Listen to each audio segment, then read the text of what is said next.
It was supposed to be just another Tuesday morning for Sarah Miller, a 38-year-old mother of two battling stage 3 breast cancer. She arrived at the local clinic in her small Midwestern town with a hopeful smile, clutching a folder of medical papers and insurance documents. What she didn't know was that this visit would turn into one of the most humiliating, heartbreaking moments of her life, and that the people who would come to her rescue weren't doctors or lawyers, but a gang of bikers with bigger hearts than anyone in that hospital. Sarah had been fighting cancer for nearly a year. The treatments were tough, but she never gave up. Her husband had left shortly after her diagnosis, saying he couldn't handle it, leaving her alone to raise their two kids, Emily and Jake. Between chemo, radiation, and the bills piling up, life was a daily battle. But Sarah wasn't the type to complain. She worked part-time at a local bakery when she could, and her neighbors often helped with meals or rides to appointments. That morning, she had an appointment for her next round of chemotherapy. She'd been struggling to keep up with payments after her insurance lapsed due to missed premiums, but she thought the clinic would still help her. After all, it was a community health center. Instead, what she got was cruelty in its coldest form. When she approached the front desk, pale and trembling from exhaustion, the receptionist barely looked up. "Name?" she asked in a flat tone. "Sarah Miller," Sarah replied softly, sliding over her papers. The receptionist typed for a few seconds before frowning. "Your insurance is inactive," she said. "We can't proceed without updated coverage or full payment." Sarah's voice cracked. I just need this round. I can get the payment next week. Please, I've already started treatment. I can't skip a dose." But the woman didn't budge. "I'm sorry, ma'am. Policy is policy. No insurance, no treatment." Sarah's eyes welled with tears. "Please," she whispered. "This isn't about policy. This is about my life." The receptionist just shrugged and looked at the next patient in line. Sarah stood there frozen, disbelief washing over her. Nurses walked by, avoiding eye contact. A doctor she recognized passed by, and when she called his name, he stopped for only a moment. "I wish I could help," he said quietly, "but it's out of my hands." Then he walked away. Completely crushed, Sarah turned and stumbled outside, collapsing on a bench by the parking lot. She buried her face in her hands and sobbed. For the first time in her entire fight, she felt defeated, not by cancer, but by people's indifference. A few feet away, a man wearing a black leather jacket with a skull patch watched the scene unfold. His name was Jack Bear Lawson, the president of a local biker club called the Iron Saints. They were known for loud engines and tough looks, but also for standing up for people who couldn't stand up for themselves. Bear had been sitting on his Harley, waiting for a friend, when he saw Sarah crying. Something in her broken posture hit him hard. He'd seen pain before, combat pain, loss, addiction, but this was different. He walked over, his heavy boots crunching the gravel. "Hey," he said softly, "you okay?" Sarah looked up, startled by the gruff voice.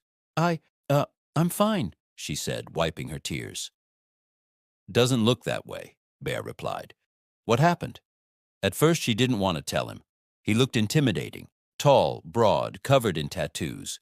But his eyes weren't cold. They were kind, so she told him everything. About her cancer, about the clinic refusing to treat her, about how she didn't know what to do next. Bear listened silently. When she finished, he clenched his jaw.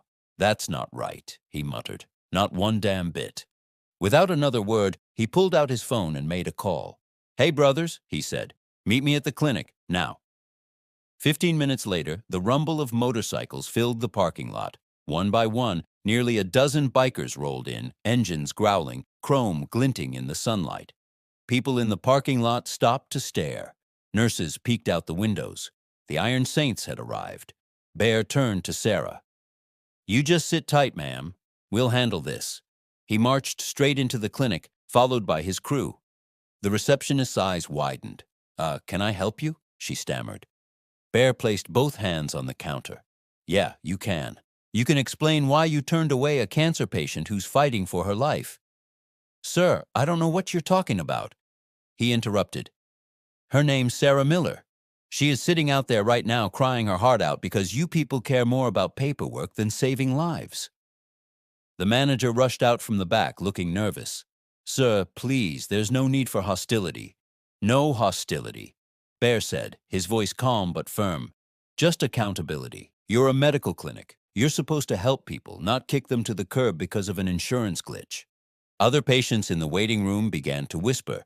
Some even pulled out their phones to record. The pressure was on. The manager tried to defend himself. We have policies. We can't just... Bear cut him off again. You can. You just don't want to.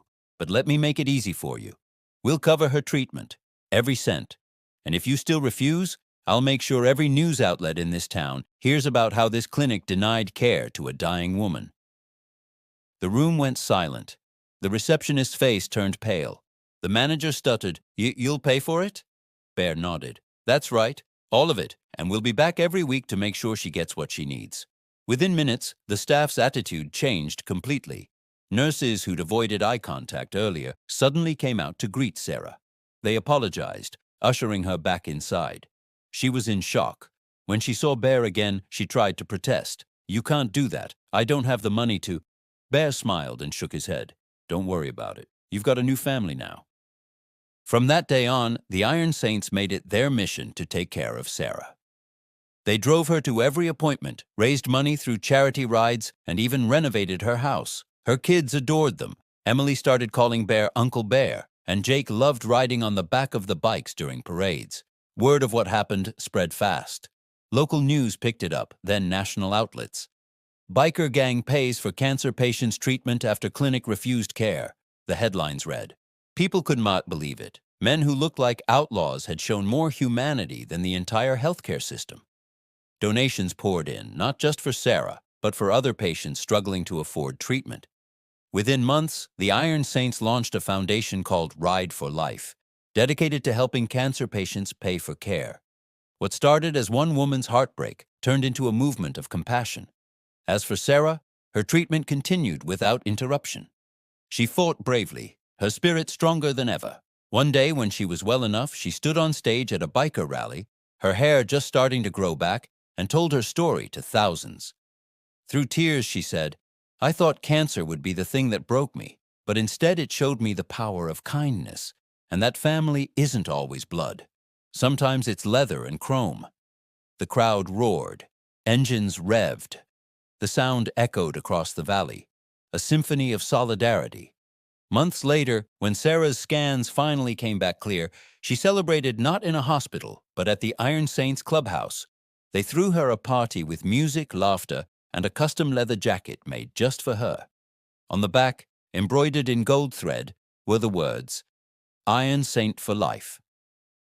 The clinic that had turned her away later issued a public apology and reviewed their policies after the public backlash. But the real healing had already happened. Not in that building, but in the hearts of everyone who witnessed the story. Because at the end of the day, the story wasn't just about cancer or denial. It was about compassion. It was about how sometimes the people society overlooks, the bikers, the outcasts, the rebels, are the very ones who remind the world what humanity really means.